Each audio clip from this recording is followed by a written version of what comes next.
Vous l'aurez remarqué, l'église se dressant fièrement devant vous n'a pas dû traverser beaucoup de siècles. Elle fut en effet bâtie au début du XXe siècle, de 1907 à 1908. Souvent, une église plus ancienne se cache dans les fondations d'églises plus récentes. Ce n'est pas le cas de celle-ci.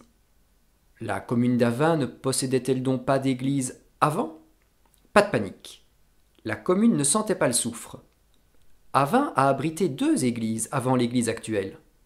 Sur une peinture de 1602, réalisée par Adrien de Montigny, l'on peut voir au centre la chapelle Saint-Étienne, qui deviendra quelques années plus tard une paroisse. L'archidiacre de Namur Jean d'Auvin, futur évêque de Namur, résidait même près de cette paroisse, là où se trouve actuellement le château d'Avin. Cette ancienne église fut reconstruite en 1756, mais rasée peu après la construction de la nouvelle église Saint-Étienne, que vous admirez à présent. Outre l'ancienne église Saint-Étienne d'Avin, l'église Saint-Lambert s'élevait non loin, dans la seigneurie d'Atrives, qui fait aujourd'hui partie d'Avin. Cette église, démolie en 1804, est également visible au fond de la peinture d'Adrien de Montigny. Revenons-en à l'église actuelle. Maria de Diest, née Maria Claes, femme du bourgmestre, donna le terrain et une partie de sa fortune pour la construire. Elle finança également la construction du couvent, de l'école, du presbytère et du cercle paroissial.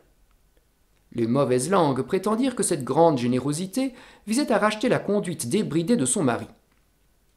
C'est l'architecte liégeois Hubert Froment qui dessina les plans de l'église. De style néo-gothique, elle est en grès et en pierre bleue. L'on peut rater sa tour octogonale, flanquée d'une tourelle. Dans le bas, une petite porte est surmontée d'un tympan présentant le Sacré-Cœur et un texte latin. Venite at me omnes et ego reficiam vos.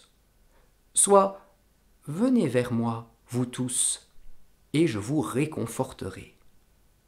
Suivons cette exhortation en nous engageant sous l'arc gothique de la porte principale.